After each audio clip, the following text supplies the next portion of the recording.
Vipi? Fiti na shukuru labda wewe. Hata mimi niko mzima buheri wa afya. Right. And then Edwin Obuya. Good morning, sir. Morning to you. How are you? You're well? I'm very well indeed. Obuya. Kwele da route ya Kisii kazi jakoze. Ilifika paka huko. Ilifika Western. Amazing kabisa mtu wangu wa power. Let's delve deep into it.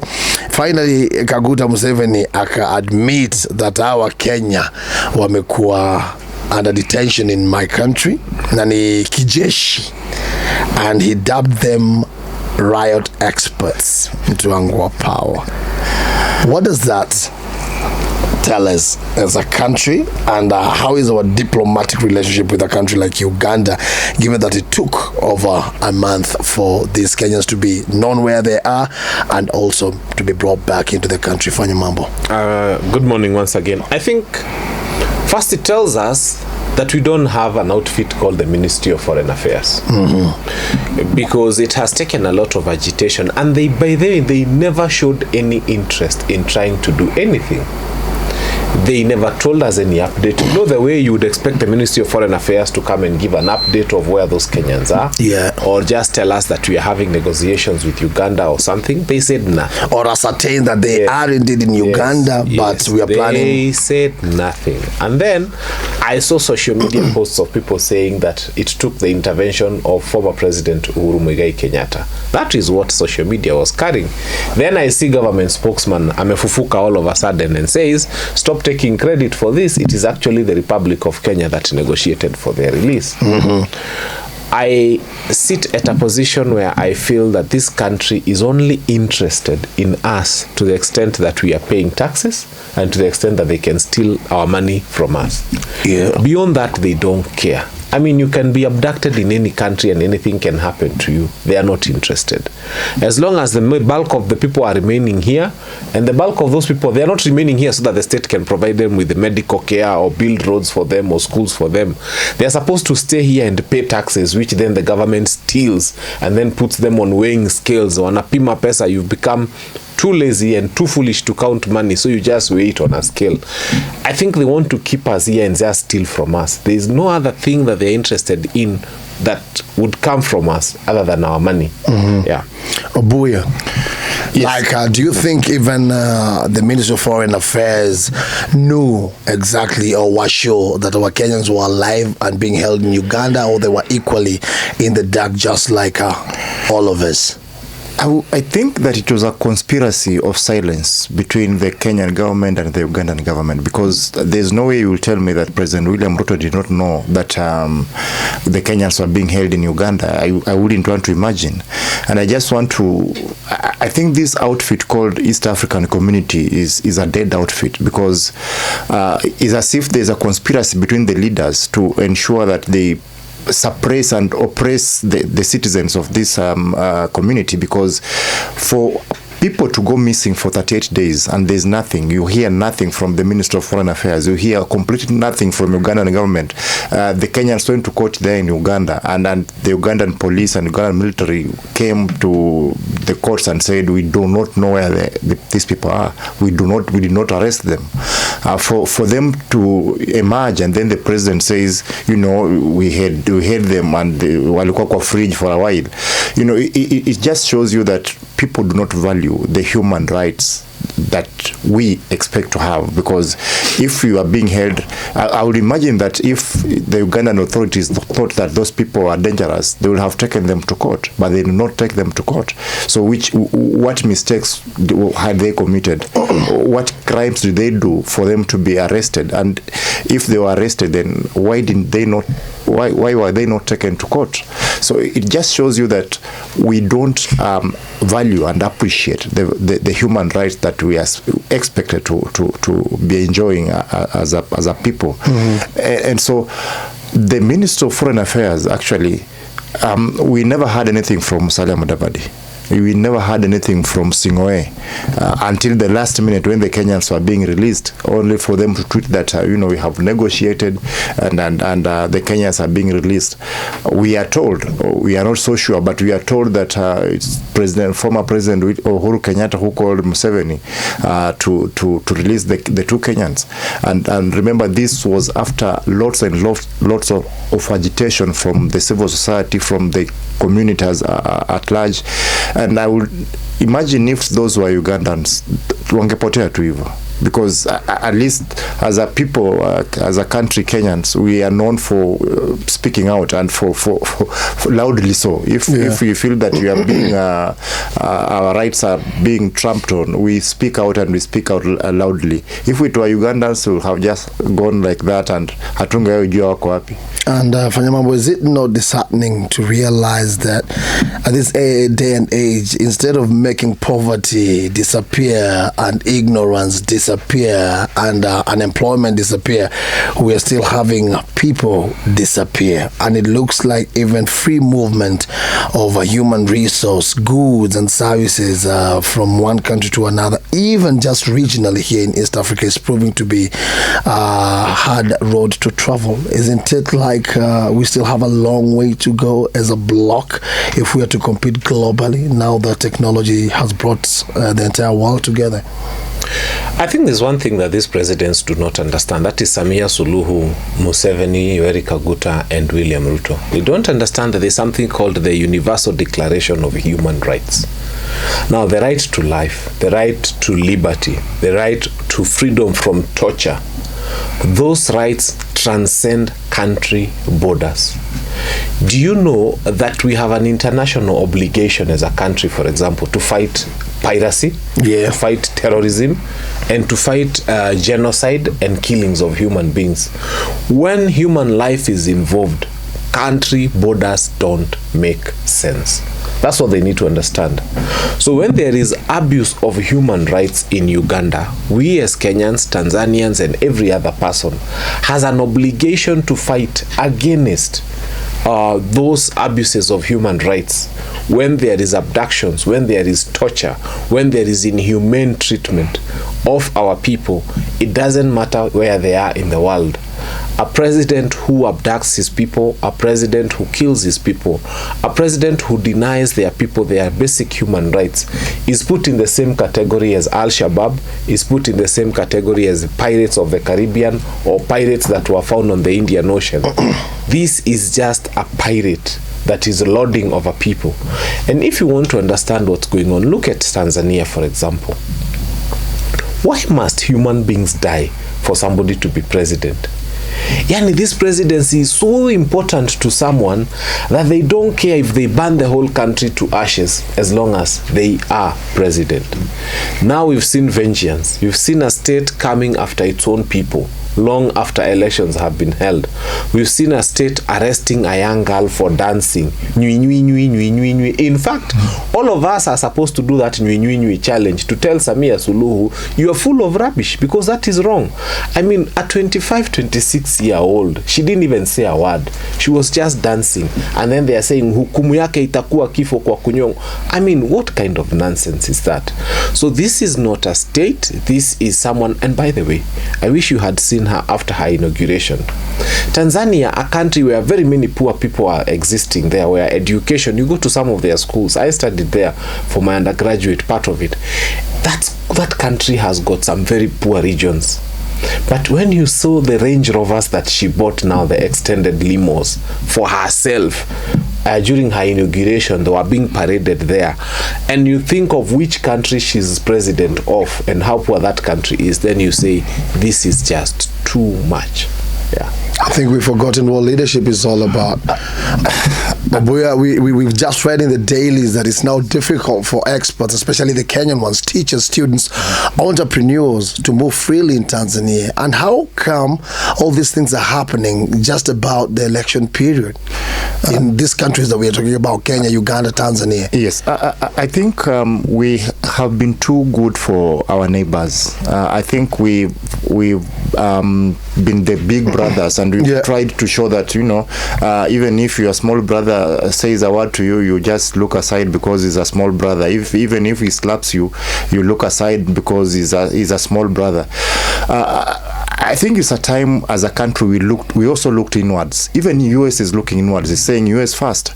I think it's a time that we must say that Kenya first. Kenya should come first. For the rights of Kenyans to be abused in Tanzania, for the rights of Kenyans to be abused in Uganda, and the government is silent, it shows you that there's something is wrong. I think the Minister of Foreign Affairs, the presidency should be demanding that from the governments of Tanzania, from the governments of Uganda, that they must respect the Kenyan rights, because there are lots of Tanzanians in this country. There are lots of Ugandans in this country. We do not treat them the way they treat us. They treat us with lots of suspicion. If you see a Kenyan in Tanzania right now, they can't even walk freely because you are told you are Kenyan. Because you are Kenyan, you are the person who is an expert in violence.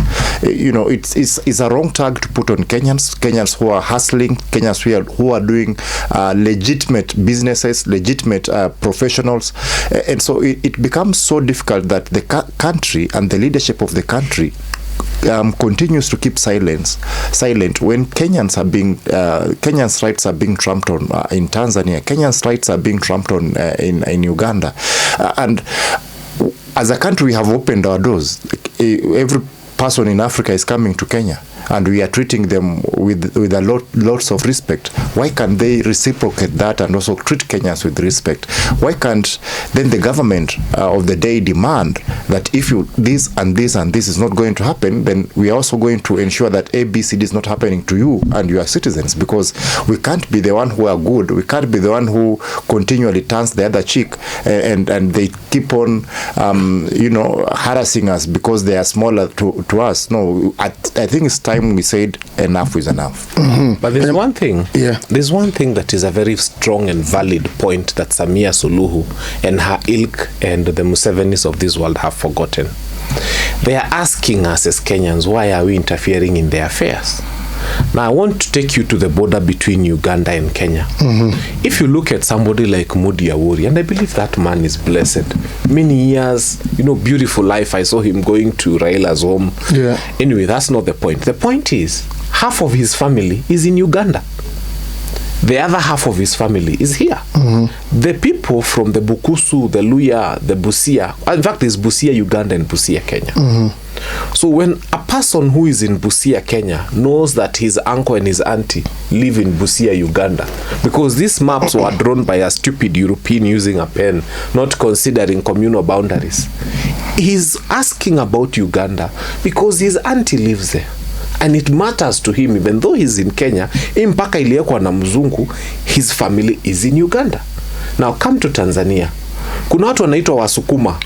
Sukuma, ukisikiza ukiwa Mluya, you'll get 40% or 50% of what they say. Mm-hmm. These are the same people. There's a lot, the borders that you share with Tanzania, even around Namanga. Namanga is good. Now, show me Isabania. There are so many people across the border in Isebania who are Kenyans and Tanzanians across this side. They don't even know, because it's like a boundary that came and cut you off from your relatives. So a person in Isebania, Kenya, asking about what is going on in Tanzania, he's asking about his relatives. Now you as Samia Suluhu, you think your state hegemony is more important than families. These are people who are concerned about their families. And when they hear that their families are being tortured in Tanzania, they'll cross over. Now, what is the difference between a Masai in Kenya and a Masai in Tanzania? In fact, wakivaa ile shuka yao na wamekata masikio, how will you know? And they cross up close, and then now someone is coming and telling you, nyinyi wa Masai wa Kenya, stop interfering with Tanzania. They will interfere with Tanzania because their families are on that side. They have ties, they have intermarried, they belong to one another. So Samia Suluhu, you need to understand that these borders that we have cut literally divided families halfway through the middle, and some families are on your side and some families are on this side. So we are intertwined, we are tied to the umbilical cord, and we are going to continue talking because those are our people, and your people are, and our people are also your people. Stop creating those divisive borders. I think Igunza, these leaders must wake up and smell the coffee, because I think they think that we're still in 1980. That, the border of Uganda is just Uganda and there's no social media, so whatever happens in Uganda remains in Uganda, whatever happens in Kenya remains in Kenya. Things are different right now. Right now we know what is happening in Ukraine. As soon as it happens, we will know what is happening in Palestine as soon as it happens, and we have seen people organizing even demos in Kenya because of what is happening in Israel and Palestine. And so for Samia Suluhu or Yoweri Museveni then to say that stop interfering with what is happening in Uganda, that is a fallacy. Actually, it's something that cannot happen in 2025. Like Fanyamambo says, where I come from in Busia, we cross over any time, any day. Tunatoka huko saa 6 za usiku, watu wanatoka kunywa uji huko saa 6 wanarudi Kenya, wanakuja kulala. People cross from Uganda to Kenya, Kenya to Uganda freely, and that's, it just happens. Hata ujuangi kama umefika Uganda, unless you've done a crime or somebody is harassing you, but it rarely happens that you realize that you are in Uganda. You cross over because taxes there are cheaper, the uji is there is cheaper, ugali huko ni cheaper, so we always cross over. And whatever, sometimes I don't understand our leaders. In one hand, they are saying that we want this union of the East Africa integration. They want free movement of goods. They want free movement of persons. They want a common currency. They want a political federation. And then, on the other hand, when it's not working for you, you say, no, keep off. Go back to Kenya. No, keep off. Go back to Tanzania.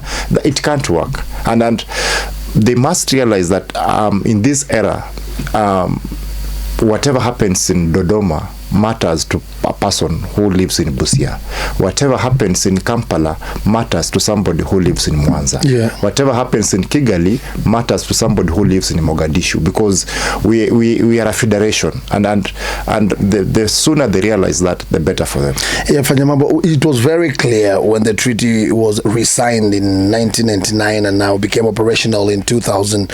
It was clear what East African community members wanted to achieve, especially if I may reiterate what Obuya has said. It was like, we can trade, we can integrate, we can move freely amongst Kenya, Uganda and Tanzania before even the other members came and joined in.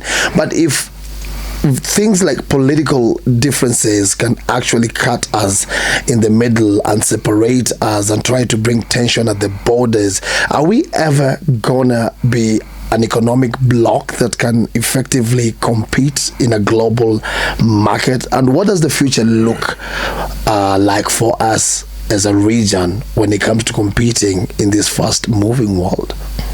The region has no problem. Kenyans, a standard Kenyan, a standard Tanzanian, a standard Ugandan have no problems between themselves. Actually, the only problem we have is we have dictators who have taken over the helms of leadership in the three countries. And those dictators are afraid, and they want to treat their people like slaves in their own country. And that's what makes them now, every other day, worry deeply. And for Tanzania, when people are vying for seats, and that's what Samia did, and they cannot be able to explain why they are not able to empower their people, they point out the problem to Kenyans and say, those people have come here, they have stolen all our money, they want to take our land, they are expansionists, they are bad. And when I become president, one of the first things I'll do is I'll expel Kenyans from Tanzania. So they try to take away the problem of leadership from themselves and heap it upon Kenyans and blame Kenyans for that. And that happens a lot. I mean, when you cannot be elected. There are presidents in the US who used to keep talking of terrorism. In fact, they never wanted Nani to die, Osama bin Laden. They keep to campaign, we are under the threat, we are going to be bombed, we have to deal with Osama bin Laden. But when they become president, apart from Obama, nobody wanted to touch Osama. They wanted Osama to live there for life, so that anytime you want to threaten Americans to vote for you, you tell them that if you vote for so-and-so, he's going to allow Osama to come and kill you. That is the script that CCM is playing. Countries all over the world have got political parties. Like you find Kenya has got KANU, it has DCP, it has, you know, even some wheelbarrow party, I don't remember what it's called, but they have. In Tanzania, CCM has a country. So CCM has got a country called Tanzania. It's not Tanzania that has got a party called CCM. And so they hold the country by where it matters, and they squeeze the country anytime they feel like they want to squeeze it. But CCM needs to realize their time is almost over. They are not going to go far.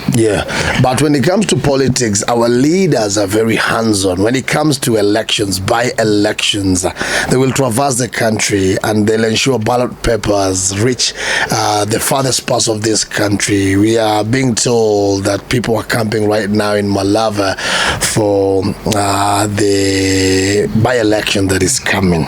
But when it comes now to serving the people, the script changes. Oh boy. And that's where the disconnect is, that whatever is on the paper, whatever you are promised when there are campaigns, whatever you are promised when these leaders want leadership, and whatever transpires on the ground, those are two different things. As much as Kenyans will stand up and say, you know, there has to be rights in Uganda, human rights must be observed in Tanzania, human rights must be observed in Rwanda, I think eventually it is upon the citizens of those countries. We can mobilize, we can, you know, whip them emotionally and whip them and, you know, just show them the way this is how it should be done. But eventually it's upon Diamond and his ilk, is upon, you know, all those people of Tanzania then to stand up and say, no, enough is enough. No, CCM, you have ruled us for since the independence. I think it is time for you. You either shape up or ship out. Just the way we did with KANU. You know, KANU was a huge party. Baba na Mama. At some point, there was no any other political party in the country. But when KANU, then we started multi-party in 1992. By 2002, we had done away with KANU as a party, and since then KANU has been a shell of what it was before, and we've come up with lots and lots of other political parties that have been used by leaders to try and ascend to power. And just coming back to the by-elections and whatever that is happening, I think it's going to be a very tough race in Malava and a very tough race in Mbeere North. Malava right now, I think it's not it's a race between the DAPK candidate and Farouk Kibet, because Farouk Kibet has literally made it his constituency. He campaigns there from Monday to Monday, and I'm told people are really harvesting. You know, people are happy there because pesa inatoka kwa serikali na inakuja because of the campaigns, and so it's going to be a very tight race. It was a good thing that the DCP candidate, for the good thing for the opposition, that the DCP candidate withdrew from the race. I think also there's another also candidate who withdrew from the race. So there were two from the opposition that withdrew from the race and left it for the DAPK candidate. We have seen Natembea there, we have seen Malala campaigning, we have seen Halwale campaigning for the DAPK candidate, but also we cannot ignore the efforts that are being done by the government, because they have literally camped in Mbeere North, they have literally camped in Malava. I think they want to show the might that this by-election, they are going to win them. It will be very difficult, but it's going to be a very, very close race. Fanyamambo, does it bother you when you see them camping there and putting in effort and burning the midnight oil because of a by-election, but the same cannot be done when they want to rally Kenyans to go register as voters, and the same cannot happen when it comes to ensuring they burn the midnight oil to have the strike amongst lecturers sorted and stuff like that? Two things. Number one, I was happy in Mbeere to see a very ashamed Cecily Mbarire walking in a very, very, very muddy market. Enye hata aliona aibu. Like, nakuja aje kuomba kura hapa. Soko limejaa matope. Like, she has done nothing there. the market is in a terrible state of affairs. And the governor has come na anakanyanga matope kuomba kura for a UDA candidate. This is not just the governor, she's the chairman of UDA nationally. So basically, it was a good thing because it's a mirror. It tells these leaders, shame on you. Number two thing, and this is critical, is this. The whole of Kiambu, doctors are on strike. Now, nobody, 1.2 million voter block, nobody has stepped into Kiambu to solve a problem. In short, they haven't camped government there. Is not camping where problems are supposed to be solved. The lecturer strike, we haven't seen Farouk Kibet intervene in the lecturer strike. We haven't seen the Cherargeis of this world and such other people come get involved in the doctors in the university lecturer strike. And by the way, 500,000 young people are in school. But they hear of a by-election in a ward called Kabuchai somewhere, and all of them are there because the 10, 12, 30,000 votes that they'll find in that ward are more important to them than the 500,000 votes of university-going students, than the 1.2 million votes of people who have gone or who do not are not able to access medical care in the whole of Kiambu County. There are so many things that are happening in this country. Mbere North, the amount of money that has been poured there would have built classrooms in Kindiki's constituency. You saw mud thatched classrooms in Kindiki's hometown. I wish they had dedicated that money to putting up those classrooms. Aki watu wa boda wanapewa 2,200. In fact, the good thing is they always go on TikTok and they say how much money they get and they take selfies and they take videos and they keep following those motorcades of Wamodhende to get money from this administration. So I am wishing wishing UDA a total fail. I wish them bad luck in this by-elections. I pray that they lose all their seats. I pray that they cry premium tears so that they can know that Kenyans are disappointed with them. And if it happens that they do lose, what message will the electorate be sending? I think this is the point that they need to get. When you find yourself as government having to bribe voters and to camp and to send people who you think are the best to campaign in areas that you once used to get votes without buying votes, then that alone is a big message. I mean, how many votes did UDA buy in Mbere in the previous election? In fact, so many people vied on Jubilee tickets there, they got nothing. UDA was voted for. Now the party that was voted for is having to bribe to prove that they are popular. They should just know that this is an indication of 2027. I mean, if they were popular, they wouldn't have to do the amount of campaigns they are doing. But because they are unpopular, they're having to do a lot of work. And that tells you that the parties are in a bad place. Obuya, must money be used like the splashing of money? Or should we come to a point where leaders can just freely sell their policy and their manifesto and their agenda for the electorate to actually be convinced that they are the best leaders for them? Unfortunately, Gunza, that's where we are as a country, that we worship money.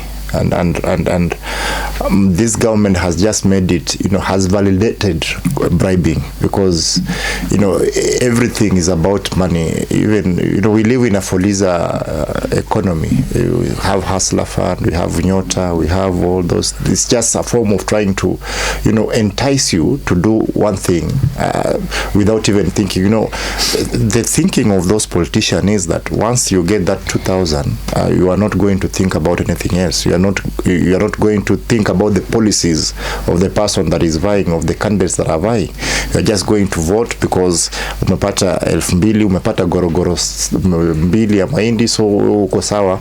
You are now going to, that is actually, they are bribing the voters to go and make a decision. And that's where also our voters, I literally don't want to blame the voters because we have been put there because you know, it could be that 1,000 she's getting, that mama is getting, is the difference between her kids, you know, sleeping hungry or having something to eat. And so because of the poverty levels of our country, because of the gluttonous nature and culture that we have built over time, it becomes very easy for politicians to bribe voters and say, you know, now pata, unajua kitambo ilikuwa ni t-shirt na 50 bob, t-shirt na 50 bob. So easy, I think the currency has gone up. I think it's 500, 1,000. Because people are getting those monies. But how I wish that our voters then are going to be wiser, that despite the fact that you are taking that money, because I wouldn't want to judge you if you take that money, because like I said, it could be the difference between your kid sleeping hungry and eating. Despite the fact that you're going to take that money, that is not going to cloud your mind during the time of voting, so that you are going to make that decision based on the policies, based on the beliefs that you have, to make sure that then the person you are electing is going to be the person that is going to change your area, not just being bribed for that 1,000 and making a decision, and after 2 weeks after electing that somebody, you start making noise that my MP is doing nothing or my MCA is doing nothing. And by the way, Gunza, in Kabuchai also, there's a very hotly contested race for an MCA there. You know, that's where Papa Aroma comes from. That's where the party leader of Ford Kenya comes from. Yeah. But there's some candidate there who is vying on an independent ticket. And he's who is really gaining traction. Yeah, he's giving the Ford Kenya candidate a run for his money. Yeah. And that candidate is being supported by the Tawi movement, the Natembeas, and all the sort. And so this by-election is going to be an indicator of what happens. They say a day in politics is way too long. Yeah. But it is going to be an indicator of how then the election of 2027 is going to be. President Ruto spoke, I think, yesterday or the day before yesterday, to one of the international media houses, and he said that he's actually expanded the democratic space in the country. The health sector is doing well, and everything in between. Are you able to give him credit, or what's your reaction? Actually, he rated himself. The president rated himself. He said he has got 8 out of 10, which is an A. And for the first time, I agree with President William Ruto. For the very first time, I also rate him 8 out of 10. But 8 out of 10 Kenyans are struggling with medical care. 8 out of 10 Kenyans do not know how they are going to fix a meal. 8 out of 10 Kenyans right now are struggling with university funding model. 8 out of 10 Kenyans are queuing to get bursaries because school capitation is not being given. 8 out of 10 Kenyans can tell you someone they know who disappeared during the Gen Z demos and has never been found. 8 out of 10 Kenyans know that Albert Ojwang died in a police cell, and we have lost many others. 8 out of 10 Kenyans will tell you one term. 8 out of 10 Kenyans have no confidence in UDA. 8 out of 10. So the president, when he rates himself 8 out of 10, he's right. 8 out of 10 Kenyans are saying William Ruto. In fact, we are only being gracious when we say one term. It should have been half term. But because we respect the constitution and democracy, 8 out of 10 Kenyans are telling him, we are waiting for you at the ballot. So he rated himself, and his rating was correct, and we agree with him with the ratings that he gave himself. The other thing he said during that interview is that he has no regret for having said watu wapigwe risasi ya mguu. And that's a head of state on an international TV platform saying he has no regret. And when he was saying that, there was another senator who speaks his language. His name is Cherargei. He was saying, you know, until I remember someone from Citizen had to post news to just, you know, lecture this leader and tell them sometimes it's wise to just shut up, you know. And I know people will argue it differently and say, oh, she's not supposed to be. But, you know, at some point you become a Kenyan. You know, you stop becoming stupid, you stop becoming nonsensical, you stop becoming UDA, or you stop becoming Kenya Kwanza, you stop becoming Wamunyoro. You become a human being. Become a human being and say, how can you say such things? That you are waiting for other people. If they've not been killed in Tanzania, you want to kill them here. You know, even me, if I was reading those news, I would say, wait a minute. Simuache tu ni deal na mtu kwanza kwa sababu what they are saying is unacceptable. So, Cherargei, even in as much as you want to please your boss, I think there's a fine line between just doing the right thing and being outright out of order. And Cherargei is completely and totally out of order. Yeah, he spoke and said, msipowamalizie huko watume Kenya, waje tuwamalizie huko. Cherargei is a good friend of mine. And, and you have bad friends. I talked to him yesterday. Show me your friends and I'll tell you. I asked him, hey Mwesh, what was going through your mind? Kasema, sikusema kitu mbaya. I didn't expect it to be taken out of context. Namwambia no, but whatever you said ulikuwa offside.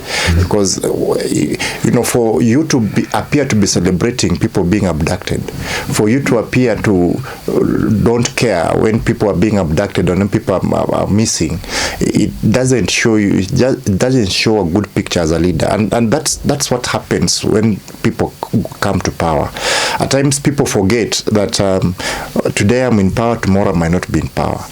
And Orengo used to say that when you're in power, create laws that you know, will ensure that when your worst enemy is in power, it doesn't use those laws to, you know, harass you.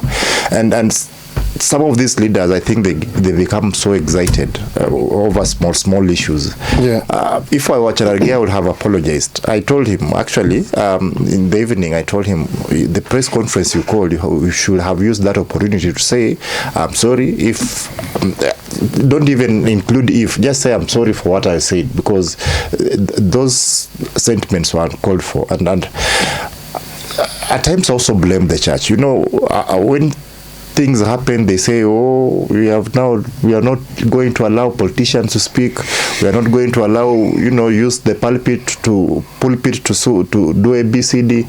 And then after 2 weekends, they give politicians the chance to go and speak at the pulpit, and they utter words like what Cherargei was uttering, completely nonsensical words, completely it doesn't show remorse, it doesn't show empathy that a leader is celebrating Kenyans being abducted in a faraway land. Yeah. That a leader appears to say that when you are not done with them there, you will bring them here so that tunamalizia. You know, it doesn't. It shows Cherargei for a leader that is, for lack of a better word, half. Half what? He's just not sensitive enough. But it's not the only one. We've had politicians who've uttered things that you wonder whether they lack moral decency or whether it's just utter disregard of a human life. We've had people who've said shoot to kill. We've had people shoot them on their legs. We've had people who've said for someone to become president, some people have to die and everything of that sort. But these are the same leaders who are going to come 2027. Fanya mambo. Yes. You and the people that you talk to who are the voters, you will still forget very quickly these utterances, and they will be voted in again.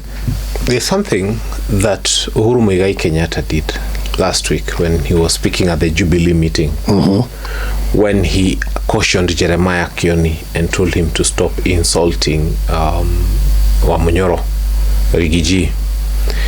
And that has brought a lot of warmth within the two camps, because it appeared as if Mount Kenya was going to be split right through the middle, and it appeared as if Jubilee was going to be in competition with DCP.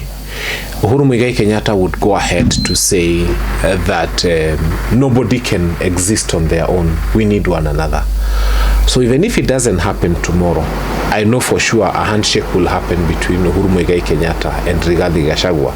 It may not happen tomorrow morning, but at some point in the near future, that is going to happen. And I believe it's a good thing, because then it settles a lot of political scores. Uhuru Kenyatta was trying to tell people that I can disagree with you, but I don't have to insult you.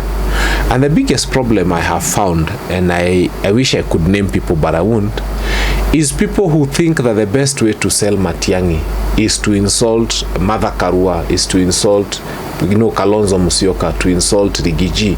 And you find people, they come, they insult united opposition leaders, they insult, and then finally they say they are supporting Matiang'i. So they make Matiang'i look like a bad person. In fact, they make him look like he's the one who sent them to insult these other people. I think it is possible for us to be able to sell the candidates we want without necessarily having to insult the other candidates. It can be done. It is doable. Let us do it. Yeah. But do we ever learn? We don't.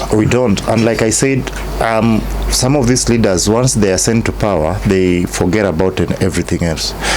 Right now, when you hear an ODM person speaking, because he's in government, he's in broad-based, when you hear Atandi speaking, for example, you will wonder, are you okay? When you hear Mbadi speaking that, parents should pay examination fees for their kids, you wonder, is this person that has been in the streets trying to fight for better living rights for the people of Kenya? And so I think once these leaders are sent to power, they forget very quickly. For a president to say he doesn't regret telling the police to shoot the citizens kwa mguu, it just shows you that they don't care. They don't really care about us. And the problem is that I think even as voters, we have not really been wiser to some of these things. I think in the coming elections, from the coming elections, we should stop mobilizing with the tribe, or mobilizing with money, or mobilizing, that comes from my clan. Let us just look at the people that are going to vie for those positions. It's unfortunate that Chapter 6 of the Constitution has never been implemented. It has never been actualized. That's one of the flaws that we have. That with Chapter 6, people like Chararge will not even be allowed to be vying for elections. With Chapter 6, people that utter some of those words will never have been allowed to vie for election. You will never see a leader saying that kama kura zitatosha tutaongeza zingine hapa na pale, irrespective. Yes, and then we move on as if nothing has happened. Some of these leaders must be called out, and you might not take them to court or to jail, but they must publicly be ashamed, so that they have some shame to speak some of these things, not to speak some of these things they are saying. I am glad that my friend Mashirima Kapombe did what she did, because we must shame some of these leaders publicly, so that they have to have some remorse when they're saying some of these things. And we must shame them at the ballot. But Fanyamambo, how is the voter registration going on in that county? Constituency of yours? I'll tell you this. I have tried to visit Dagoretti South, and there's a lot of people who have been moving to polling stations and trying to find the people who are coming to register and telling them, I can move you to North, I'll pay you. A lot of shenanigans are happening there. So unajua mimi ni mtu wa ground na shindanga huko. Hata nikipata tu time naenda napitia hapo. There is voter registration going on. Let us not say that it's not happening. As I said, it's a challenge to IBC. You cannot have one voter registration center in every constituency. It's expensive for people to move to that place. It's inconveniencing. It means going out of your way for it. Let us take this closer to the people, at least to the polling station level, and let's just have those clerks just help people to register. But most importantly, I wish there was a way people could register on their phone, because if everything else, eCitizen is done on the phone. They can receive our money on eCitizen on the phone, but when it comes to voter registration, that's where they draw the line. By design.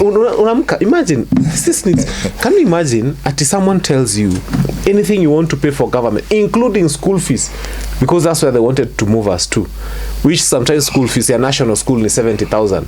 Unaweza lipa school fees ya 70,000 on eCitizen na wakubali na hiezi kucharge twice, but you can't register for voter registration on your phone. Watu wanatubeba aje. The problem I think is not even registering on the phone. The problem is that in this country we have trust deficit, lots of trust deficit.